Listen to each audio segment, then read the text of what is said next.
As well. All right. Yeah. Looks like we are live.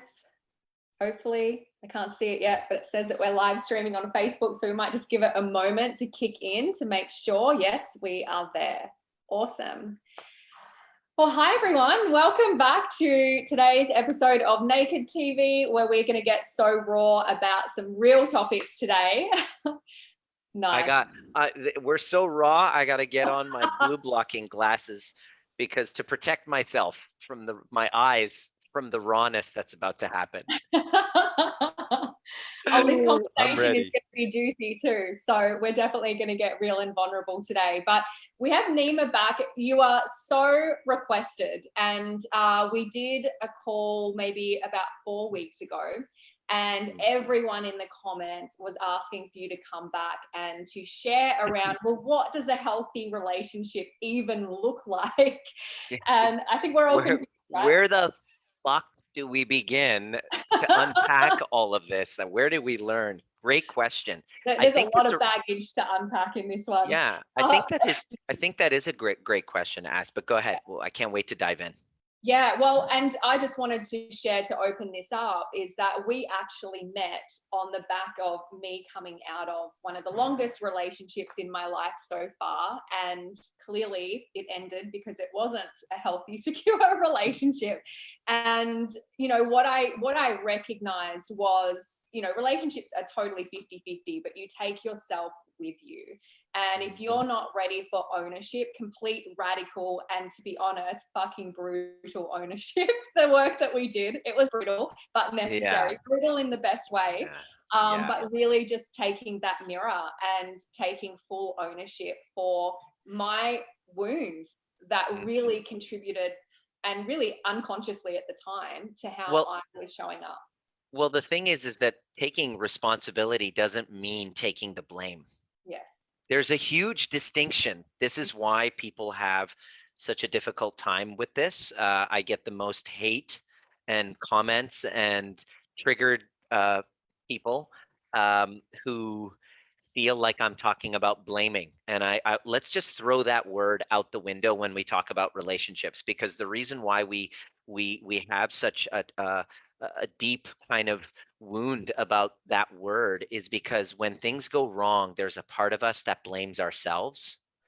And then there's another part of us that blames the other person. So we keep going kind of back and forth between one and the other.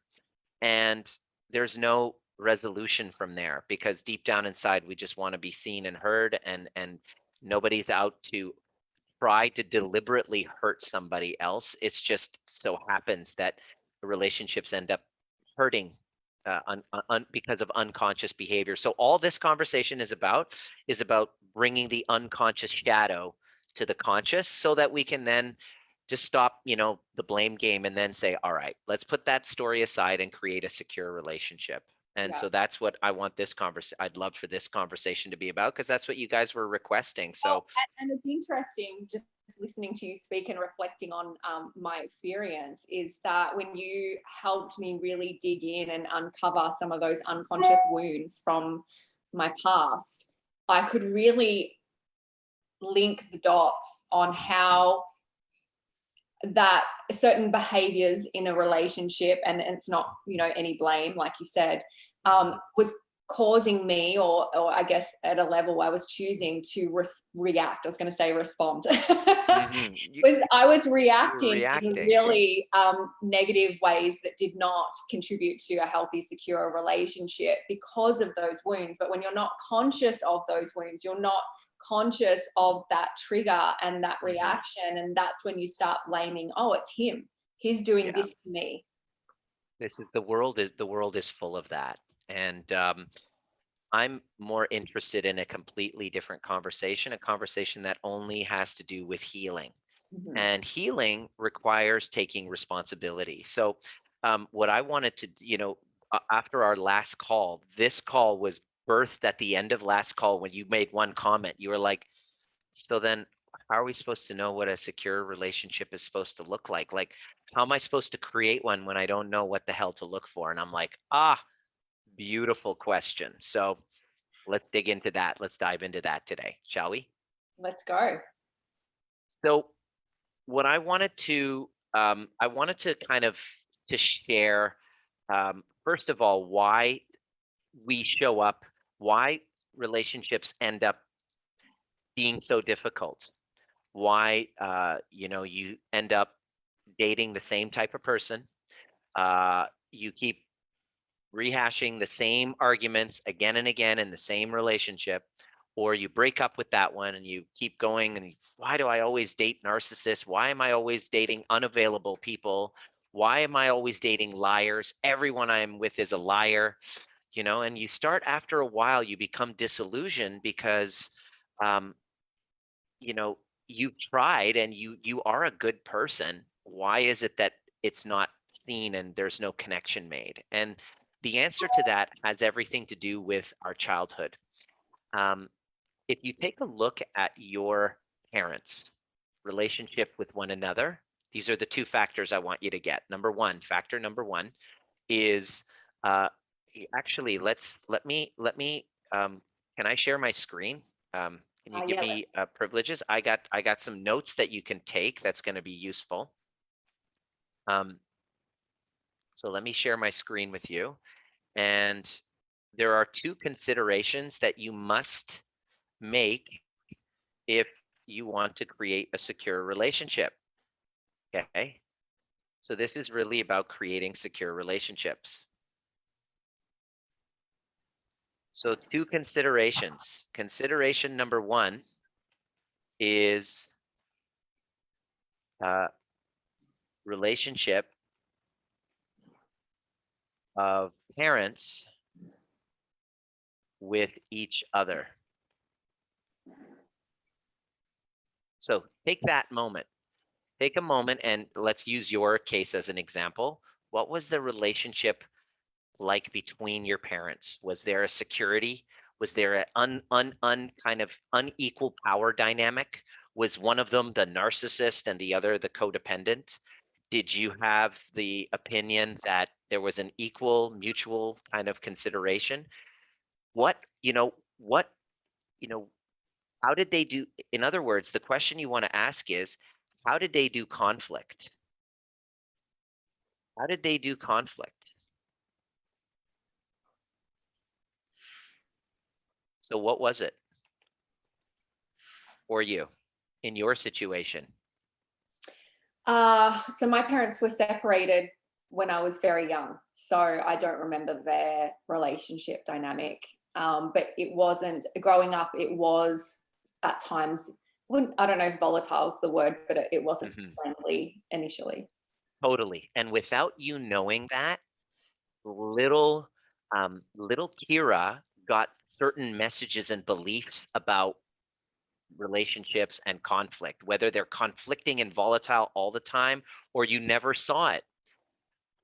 When two human beings are in the same space, they're going to be a clashing of values.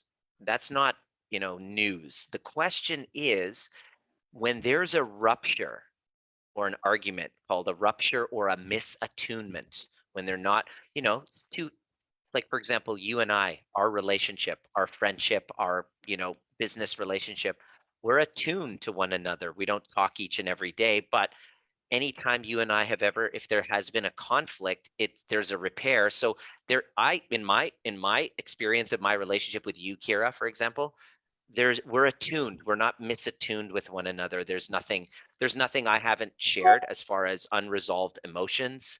So we're attuned. But the more time we spend with one another, there's going to be a higher likelihood of misattunement or rupture. Let's say I don't show up for one of our appointments, three of our appointments, and now you're pissed. Boom, I've contributed to a rupture between us. The question is, did I learn the skills in how to repair a rupture? Do you know Mm. what I mean? Like That's a when powerful conflict, question right there. yes, it's a very good question. So in your home, this is a question you want to ask yourself when you're considering relationships and security and stuff. When there was conflict in your home, which rupture and misattunement is normal between brother and sister, mother, father, whatever, what was modeled to you? How were you modeled rupture repair or misattunement repair? That is the first consideration when we're creating secure relationships. Now, if you were like most people, unless you had unicorn parents, I sure as fuck didn't. They're great people. They just didn't do conflict really well because they never learned the skills. I learned how to do conflict from them. And I said, I never ever want to have a relationship like theirs. Then I got married and I realized, holy shit, I've turned into my mother and father. How many of you can resonate with this? You promised you wouldn't have a relationship like that. Well, it just so happens that the foundation of my neurological system is centered under creating what was familiar. So that's the first consideration. The Can I ask second, Nima, just on that point, yeah, sure. can that extend to your relationship with your siblings? Would that have influence? Everything, Yeah. everything. Like, this is where, like, you know, it's funny because Russ, you've met Russ. Russ and I got into a misattunement last year. We had a misattunement last year. And I felt like I was fighting with my brother. I have a twin brother, and I'm not the misattunements and arguments with him are I'm no stranger to that. And I was like, what the fuck? It feels like I'm having the same thing. There's like a competitive thing going on. We've since healed that misattunement, of course, but brother and sister, mother, father, that's stuck in your nervous system. Yeah. So if you haven't had the training in taking a rupture and learning how to restore that integrity, well, guess what? You're not going to do it properly. Mhm. Just don't expect to be a fucking wizard, a master at it when you're married with 3 kids. If you You hadn't really taken the helped time. me. You really helped me to connect those dots that it was actually the extremely toxic and volatile relationship with my brother growing up. And, we've since, grown up and it's not like that anymore. But arguments within my relationship were triggering all of those childhood wounds. And I was reacting and reverting to just being a child in that moment. Right. And then now your partner, who's your husband, now becomes like your brother. Yeah. And you just kind of like trying to poke each other's eyeballs out like two Yeah. kids in a sandbox. Yeah. And that's just there's no romance to that. There's no winning. You can't win this game, right? Number No one two, wins. yeah, exactly. Number two is your relationship of parents with you. This is where we have this is where we have the different attachment styles. Now, the attachment styles that can come, if you didn't have the consistency of a mother that was there consistently, you didn't know who was showing up one moment to the next, or she was gone for a few days and you didn't really have any idea of what's happening, and you felt like you constantly had to perform for love, to be loved, you developed what's called an anxious attachment style. Okay, this is where you feel like you have to perform for love. This is the thing you always constantly feel like there's a deficit. There is a, what's the word I'm looking for? There's a scarcity of love, and I need to work for it. It's outside of me, and I can't be okay unless somebody outside of me validates me. Okay, this is the anxious attachment style. This is when we become perceived by others as being needy, questioning ourselves, doubting ourselves, pleasing. This is, also you'll be a pleaser. The second attachment style, if you've had this relationship with your parents where your big emotions came up and they just weren't around to give you emotional attunement and regulate you. uh, Big emotions didn't have any consequence, you were never seen and heard, you then become like an island. You then kind of camp out on your own and you just want to separate yourself from others, and that's called an avoidant attachment style.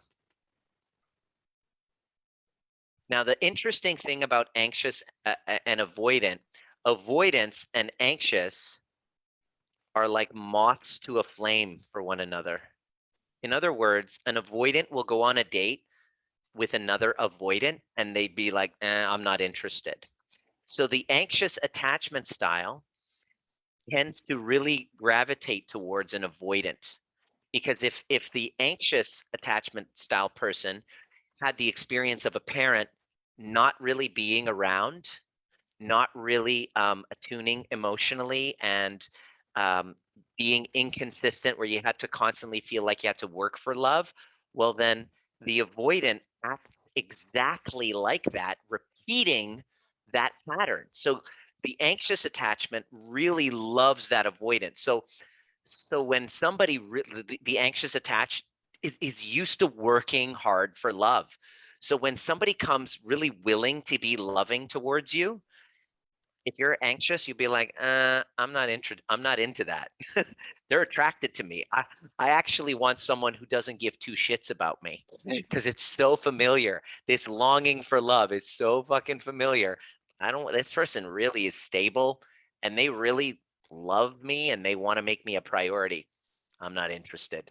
I want to go after the person who treats me like shit and is avoidant, because it reminds me of when I was a child and I had to work for love. That I've mistaken for that's what love is. Does this Does that resonate? produce a certain like at home feeling? Like even though it makes them feel safe because it's a known It's a feeling. known, it's familiar. It's like, just like my father, this is love. Maybe if I win this person's love and finally get them to validate me, when I get these little intermittent hits of validation reward, Mhm, like a drug, because it gives us the illusion that finally I've caught in connection with the father that I never could have. mhm, Right? But then, of course, it's short lived, because as soon as things get really close and tight, the avoidant then says, oh, it's dangerous to need this person, because as soon as I'm going to have big emotions, they're going to be gone. I can't trust love. So I'm going to kind of push them away in advance so that I don't have to feel rejection. mhm. Both of the styles come from the same uh, st- uh, kind of foundation, which is insecurity. We have this insecurity that love is not safe, that we are not worthy and deserving of it. There's a third style as well that I haven't mentioned. It's not as common. It's called disorganized, but disorganized attached. This is when you had kind of physical violence, or your primary caregivers. Um, they you needed them for safety, but they were dangerous and they were kept creating no-win situations for you. Like, clean your room, you clean the room um, to please them, and then they come in and they say you didn't do it right, and it's just like this experience of I can't win. You show up in relationships with one foot on the gas, one foot on the brake, where you feel paralyzed and stuck, and you're not moving and frozen, but there's a great deal of emotional upheaval happening inside, right? All of this equates to insecure attachments.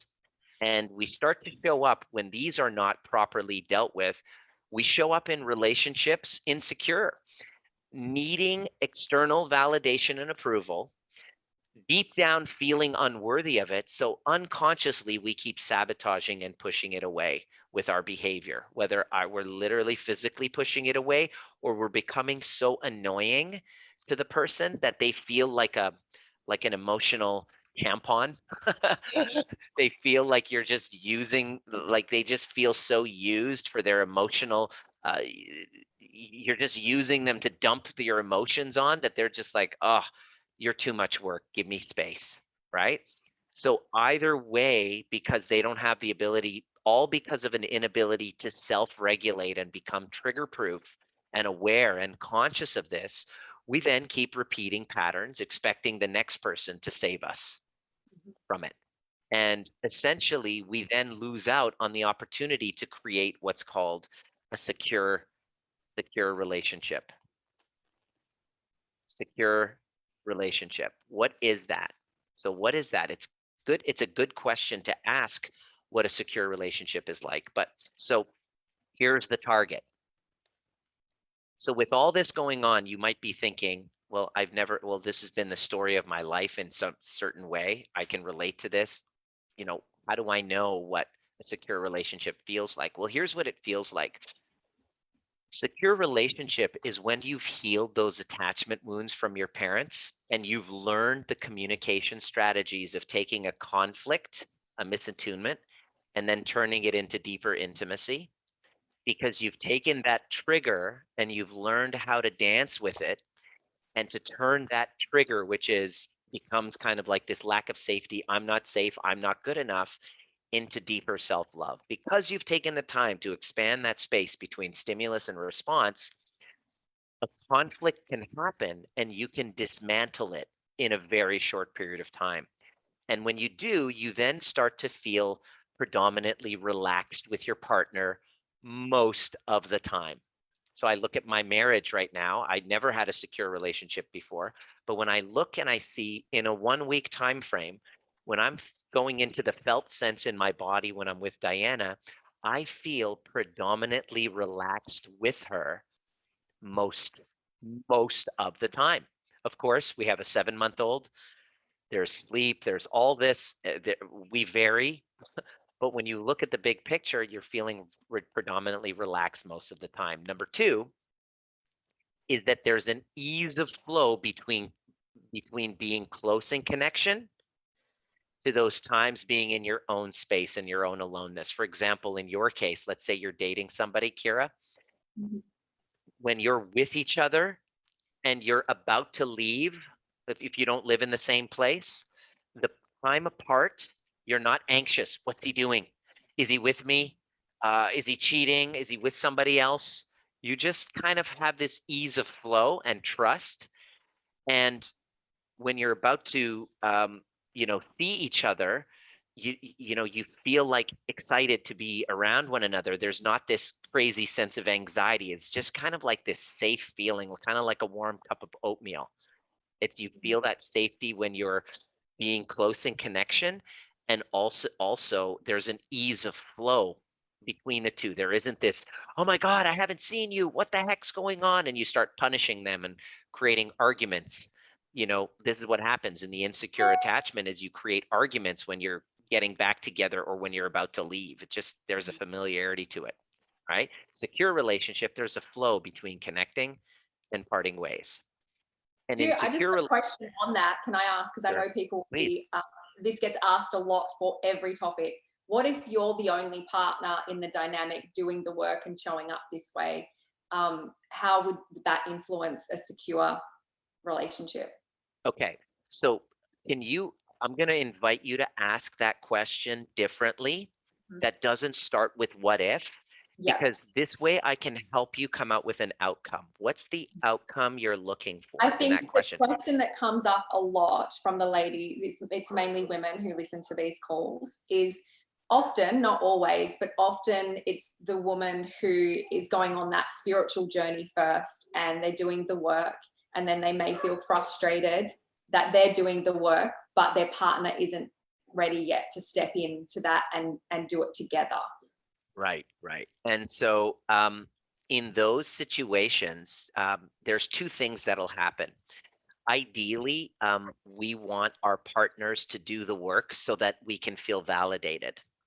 When you do the work, the spiritual journey, so that for the purpose of fully loving yourself, it's totally different. It's a totally different vibe. Most people, and if this offends you, then there's something for you to look at, because I'm not saying it personal to anybody listening, but something to really look at is, why are you doing the work? Why? And most of the time, it's an inauthentic reason. It's so that they can finally acknowledge me and see me and da da da da. Bullshit. Quit bullshitting yourself. That is an inauthentic reason. The reason for the work itself is to gain a greater sense of self love and self trust so that you're not requiring external validation. The reason why they're resisting the work is simply because you're full of shit when you're doing the work. No offense. because the clients we work with don't go in and just say, "Why aren't you doing this course with me?" Basically, what the partner feels when you're saying that is you're not good enough. Mhm. But when you're truly dedicated to doing your own inner work, you're not trying to force somebody to do it. You're actually doing it for your own sake. Let me give you an example of what this is, because this is the best argument I love to dismantle. Well, what if he's not doing it? I'm like, okay, first of all, you never asked a question if you start it with a what if. What is it that you really want? I really invite you to look at that question and ask is this and say, how do I get him? This is the real question you want to ask. Okay. How can I get him on board with developing himself more? And the answer to that question is doing the inner work and facing our shadows is very fucking hard. And most of us will resist it. Most of you listening are going to resist it. And it's like weight loss. How are you going to get your husband to lose weight? Are you going to fucking pound him and sign him up for CrossFit and set him up for 6 a.m. CrossFit courses? No, he's got to want to do it. How will he? The question you want to ask is, how can I get him to want to? By dedicating myself wholeheartedly to doing my own work and literally to the point where this is what happens with our clients. The client, the partners look and go, what the fuck has gotten into you? You're like a completely different person. I get text messages from my husbands and wives of our clients saying, honestly, my partner is a completely different person. Please sign me up. Mhm. And it's not because they're like, why you look at what I did? I'm taking this course. No. Well, you're not actually doing the work then. If you're doing it for their validation and for them to change, you've missed the whole fucking point. And And I your can tell.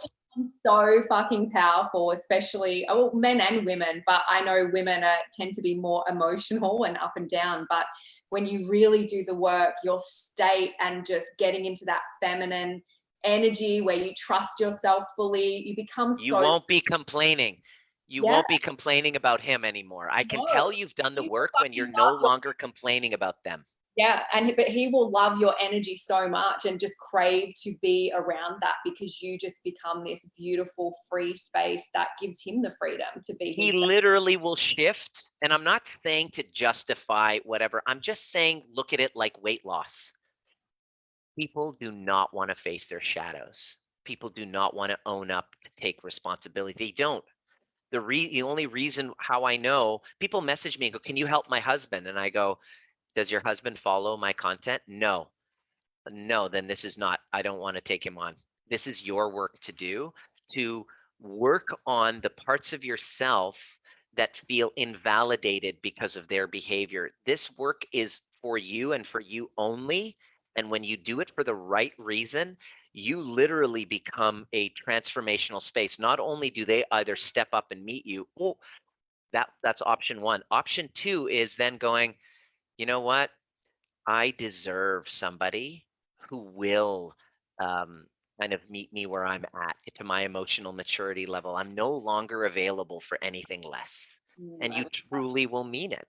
It's just, but the problem is you're like, what? What's the point of me doing it if he won't do the work? It's like, You know, Nima, the most powerful gift that you really gave me in our work together, moving into the dating space and all of that, was really just that self love and absolute trust in myself. And so there's so much freedom for me in the dating game. And you talked before about that whole anxious getting together and being apart. I have so much freedom in myself and so much trust in myself that I don't spend my time in doubt and mistrust in people mhm, because I will always be able to fall on my feet and trust mhm. myself. And when you have Yeah, that, your relationships become free, and freedom yeah, is, when you can have freedom within your relationship, that's that yeah. beautiful ultimate goal, right? It's just about creating security within, and which is very difficult to do because we all really like to hold on to our victim narrative and make other people have to change their behavior so that we can change and feel safer inside of us. Where this work is totally for people who are outside of that game and are really committed to creating security within. And how do you know? The most secure people are the ones that are willing to be the only one. This is a big one. I'm willing to be the only one to see me, hear me, and love me. That's very difficult. Let me say that again. I am willing to be the only one to see me, hear me, and love me. And when I get to that place, which is very, very difficult, it's a trek up a mountain, right? I then become a secure container. I become a container where secure relationship can thrive. I don't worry, am I going to meet the right person? I am the right person. I bring myself, my secure ass with me wherever I go. I'm bringing my secure ass with me to every friendship, to every relationship, to every business transaction, to every client call. I am not acting out of a fear of losing you. I am completely authentically myself because I feel secure within myself. That's your only way out. Otherwise, when you don't take that work on, you're looking for people outside of you to give what you're lacking inside. And sorry, but it'll never be enough. So there's an ease of flow between being close in connection to those times being alone. Number three, whenever you hit a glitch, okay, like a misattunement, the words I like to use is a rupture or a misattunement. Argument happens regularly. But when you hit a glitch, it becomes relatively easy for you to apologize, to brainstorm a win-win with them, or to repair any of these misattunements or fractures or misunderstandings. So there's an ease whenever you hit a glitch. Like you don't hit that glitch and then 3 weeks there's no speaking and all of that stuff. Right? When you're in a secure relationship, you then have this general feeling that people are essentially good at heart. There's a basic goodness to them. When you're in a secure relationship, you prioritize keeping your agreements with your partner, right? And when you're in a secure relationship, you're discovering and working at attempting to meet the needs of your partner, and you feel comfortable expressing your own needs and receiving their attention and care. Let me say that one again, because that's a huge distinction. In a secure relationship, you're constantly looking to discover and attempt to meet the needs of your partner. And you also feel comfortable expressing your needs and receiving their attention and care. You will be mind blowing to you how many people, say they want a secure relationship, but then it's very difficult for them to receive. And if you have a difficulty in receiving, it's not your fault and it's not your partner's fault. There's a wounded child inside that doesn't feel worthy. And so your work to create a secure relationship is to address her directly. Does that make sense? Mhm. Very powerful. So the next one is when you're in a secure relationship, what do secure relationships look like? Well, it's like you actively are trying to protect each other from any harm. There's just this feeling of ownership. The word is positive ownership. And ownership doesn't mean like in the controlling, manipulative ownership, like R. Kelly ownership. I'm not talking about that. There's R. Kelly ownership. That's not it. There's an ownership. There's a feeling of kind of like when a man like has this car, this beautiful car. He washes it, he takes it apart, clean, like like the rims are perfect. It's because it's his. When you have a house, when you live, you're renting, and then all of a sudden you're renting, but then you own the home. What happens? You're like, oh my gosh, now everything is like you wash it carefully. It's like this active ownership with one another where you're like, it's like positive ownership. It's not control. It's not there. I'm not talking about the energy of controlling ownership either. You know what I'm talking about, don't you? Yeah, and I just want to reiterate that because I've written that down. Protecting each other from harm. I think what a beautiful, powerful statement to have as your mantra in your relationship or Totally. Because between you. That's the fucking world is a scary place, Kira. yeah. Like just earlier, in the morning, I woke up and I was like, hey, let's go for a drive. So me and Dominic and Diana, we just go for a drive, shopping, charge up the car, come back. And all of a sudden my back goes out. We go for lunch and my back literally just seizes up, which is kind of embarrassing because I'm a chiropractor. And now I can't fucking move. I can't sit. So I'm standing for this call. Uh, but just to have her there and be like, "Can I do something for you? Can I like?" It's like, wow, you know what? That's what a secure relationship is about. It's like I totally felt her taking care of, not that she's rescuing me, but it's like, fuck, the world is difficult.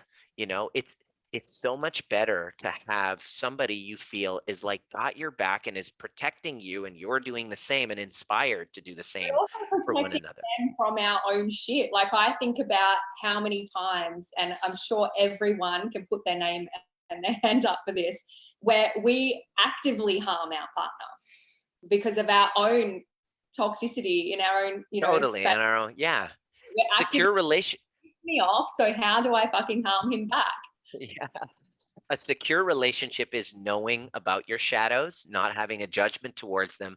But like Diana will say, look, I'm taking space away because I want to process stuff. I don't want to say something to you that I'm going to regret later. And my teammate Kim, who works with me, and the community managers, we've been working together for years, and we get into a disagreement, and she'll say, "Yeah, I don't want to say, I don't want to respond to you. Just give me some time because I don't want to say something that I'm going to regret." And that's like, thank you. I've learned that skill in the past couple of years, and it's transformational. And it's just So and good. you really just need to learn inner pause and don't send how you feel in the moment. Just Right. take a few hours to Like, breathe. right. Look, right now I'm pissed off at you, Kira, and I'm not going to respond right now because I don't want to say something that I'm going to regret. And then you're going to be like, wow, Nima, really? I really appreciate that as your friend. Like, that's taking responsibility, not blame. This is what this is how we break the cycles of intergenerational trauma, because it didn't start with me, it didn't start with you, but here we are. You're taking the red pill. You can't go back to sleep taking the blue pill and then pretending like you don't know. It was shitty that you went through what you did, and here we are. Let's take responsibility for healing what's ours, because the future of humanity actually depends on it. So that's a big one, is actively protecting each other from harm, even if that harm is from yourself. You're like, look, if we keep talking, it's not going to end up good for both of us. So let's just take a break for it, right? So that's actively protecting each other from harm. The Another kind of thing that you want to look for in a secure relationship as you're climbing that mountain and building it, because it's a work in progress, by the way. I haven't finished line here. I'm a student of this. I'm humble enough to realize I'm learning every day, every week. I'm learning how to do this. It's a work in progress. Secure relationship is a work in progress. It's not a finish line. You got to be willing to want to learn. Um, it's also when you are attempting to maintain safety in your relationship and trusting your partner to be a safe haven for you. Emotional safety and psychological safety. In other words, it's safe for you to express yourself. This is a big challenge. The reason why people will stonewall you and cut people, like he cuts himself off. He doesn't talk to me. He shuts down and doesn't talk, and he's just, well, it's because he doesn't feel safe. And I'm not blaming you. I'm saying people want to be seen and heard. They just don't feel safe expressing themselves, because if I were to, they've tried to express their feelings and they've been so invalidated that it's just like, I might as well just shut down, because it's not safe to express my truth around you. Now, in order for you to be a safe container for me to express my truth around you, you're going to have to be able to regulate your reactivity when you feel criticized. When I'm giving you feedback, you're going to take criticism just like mom used to do. You're going to lose your shit, and then you're going to get defensive, and then you're going to invalidate what I say to you. Well, it's flipped. This will happen with me too. If I, you know, you give me feedback that hey Nima, you're not present with me. If I'm not resolved in that wound, I'll be like, "Oh," just like my mom used to complain all the time that my attention wasn't on her. Then I get defensive on you. And I say, what about you? You were on your phone last night too. And then the whole time, now Kira's like, okay, well, you just invalidated my feedback for you. All you were saying was, I want your presence. I want more of you. And now now you've ended up feeling invalidated when all you were saying was, I want more of your presence. But because I wasn't able to create self-regulation, your feedback was pushed aside, and now you don't feel safe expressing yourself around me. So in secure relationships, you're actively working on yourself to create a safe container so that you can share how you feel, even though it's going to be difficult. Boy, there's sometimes getting feedback, it's like getting a stab in your heart, right? But I want you to feel safe with me. So I'm willing to feel all of those feelings, so that I could I'm willing to feel all the feelings for the sake of creating a secure space for our relationship. Does that make sense? Very You powerful. know, what would open up for you? Think about it. When you get this part right, and we just did this in our training, we just, in our kind of group training, we took the worst, this is kind of something that you'd like to do, the worst criticism that somebody would give you right now. This is what we did. In our group programs, we basically teach you how to create secure relationships. So one of the trainings that I did, it was a great one. I said, write down a criticism of you that if somebody were to criticize you, would you cause you to lose your shit? This is a good one. This is the shit that I do in my trainings with my crazy ass clients. And I'm like, just think of what it is we're working on right now. It's like nobody's doing this. Like, write down the worst criticism. Like, for me, a couple of years ago, if you called me a narcissist, I would have lost my shit on you, because deep down inside, there's a narcissistic part of myself I'm not okay with, I haven't looked at. And by you giving me feedback about that part, my shadow, that gets triggered, and then I get defensive. I go, no, you're a narcissist. No, I'm not. You are. Look at what you do. And then I'll give you a laundry list of all the shit you've done to prove that you're a narcissist and that I don't have to deal with my shame of it. And then now I basically validate your opinion of me, because that's exactly what a fucking narcissist would do. And that's basically, I was like, wait, okay, so how do I, how can I solve this? Well, what we did is we took that criticism of ourselves, actually write it down in the group right now. If somebody criticized you, what criticism of you would cause you to lose it? What's the thing that when people tell you causes you to lose it? And put a star beside that, because there's a window of opportunity for you to heal if you're willing to get uncomfortable. And that part of you represents a part of your shadow, a younger part of yourself that you don't like, that you've tried really hard to avoid and pretend like is not there. And the truth of the matter is, the people closest to you can totally see your shadows. It's just well hidden from ourselves because of our self-deception. And by getting connected with that part and understanding that part and loving that part of myself, then you can give me feedback that I'm being narcissistic. And now I'm like, yeah, I can totally see that I can be narcissistic sometimes. Tell me what you'd like. Tell me uh, how can I help you? Like, what would have you feeling like I was more empathetic towards you?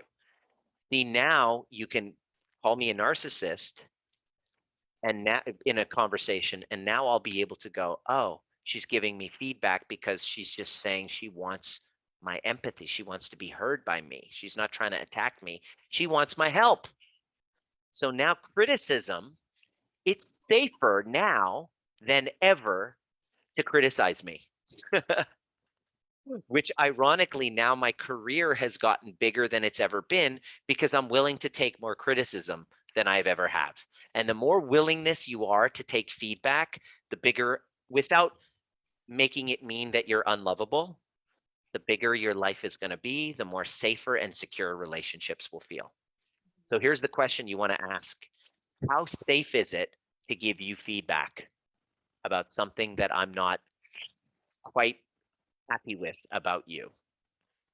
The key, if it's not easy for you to take that, one of the key components of a narcissist, covert or overt. You might be covert, might be overt, I'm not sure.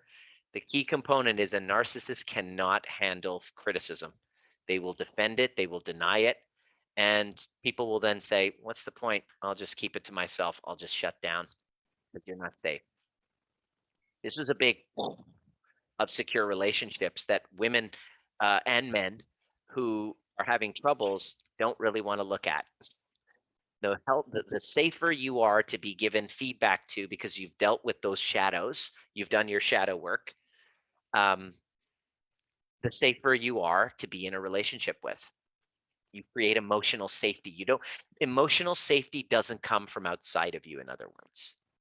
It comes from within myself when I've integrated all those parts of myself that I've been trying to deny, the shadow parts, the parts of me that are selfish and stuff that I pretend are not there.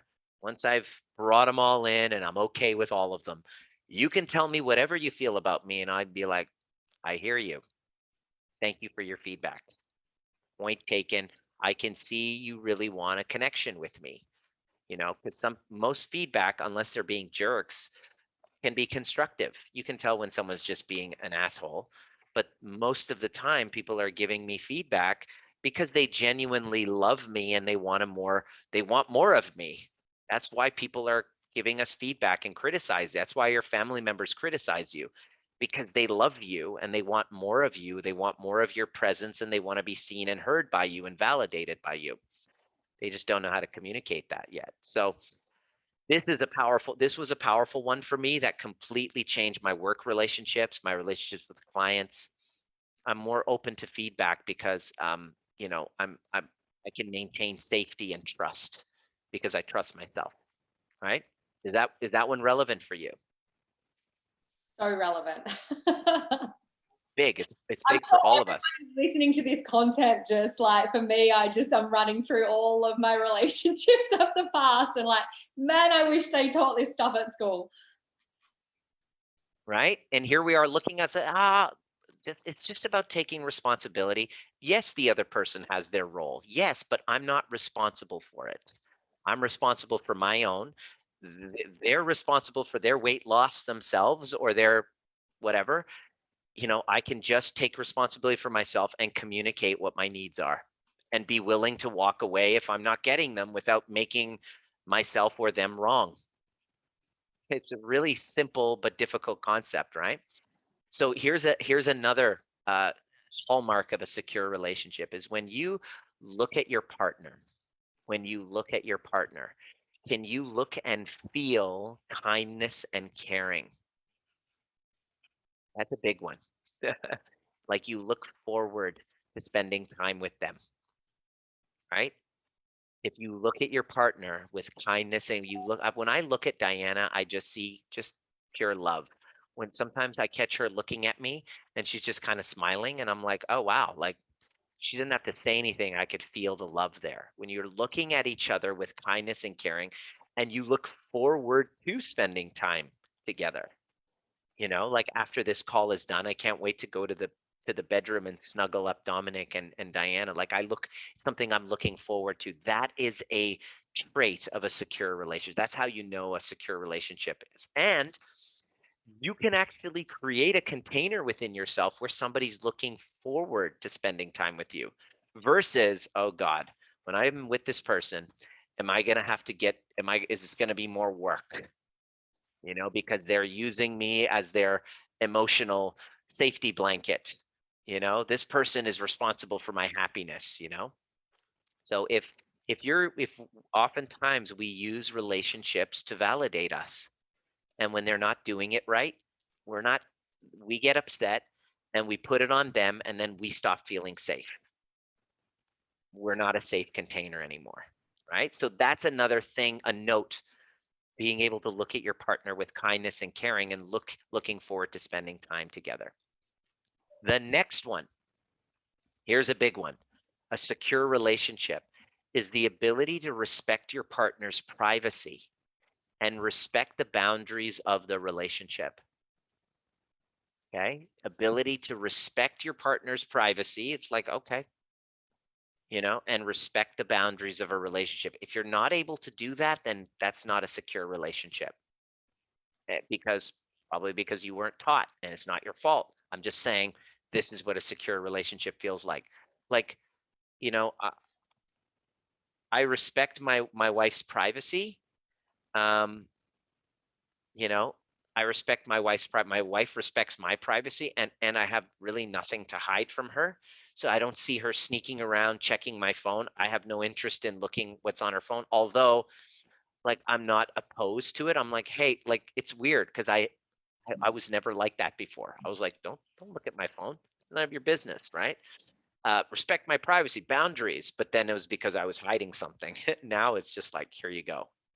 And the next one here is a secure relationship is you go to each other first for celebrations and for kind of hurts. It's like, this is the person I want to go to first. That's a hallmark of a secure relationship. When you have good news, you have bad news, you go to them first, right? Because let's face it, the world is scary. We're going into the unknown.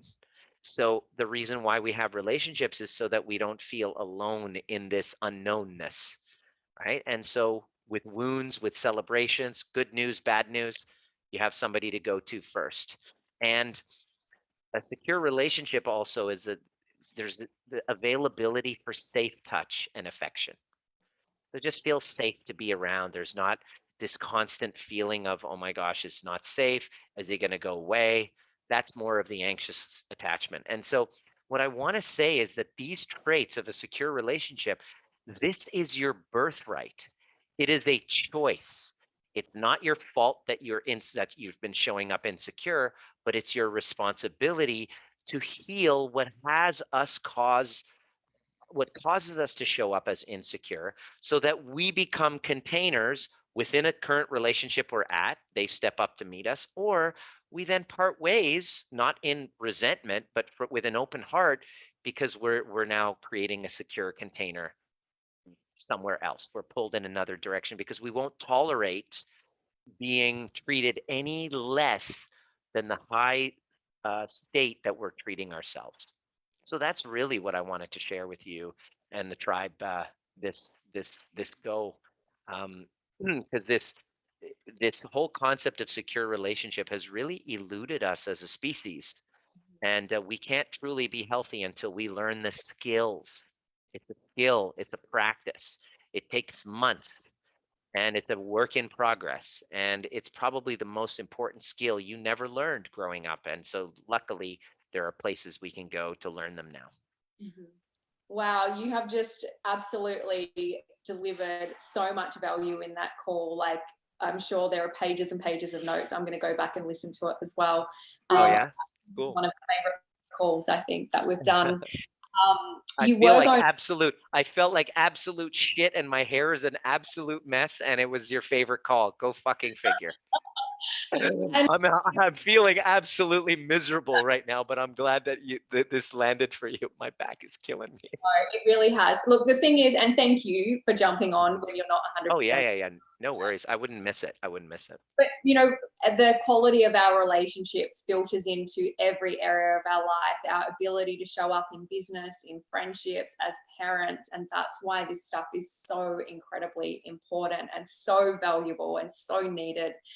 You were going to share a little bit about the integrated masculine, but maybe we save that Mhm. topic for the next call. We'll do that for the next one. Yes, the integrated mask. Yes, people who want like a man who is in touch with his feminine side, or you want a masculine male. You don't want a fully masculine male who hasn't integrated his feminine. So we can talk about kind of masculine feminine integration. Essentially, integrating our shadows is really the way, the path to healing. And when I discovered this, I left my full-time chiropractic practice. I wear black as much as possible because I love talking about our shadows, those unwanted parts of ourselves that we hate. The more we learn how to integrate those parts of ourselves, the more kind of complete, whole, healthy human beings we become internally, and then our relationships will reflect the peaceful nature of the relationship we have within ourselves, and all of these warring parts within ourselves that are sometimes against one another. You can learn how to create that inner peace first, and then externally you're able to see a shift in the dynamics of all your relationships. That's what all our clients say. They say that their relationships have completely transformed. They're able to set boundaries without having boundary lessons, because once you integrate those parts of yourself, you get a clear idea of who it is that you are.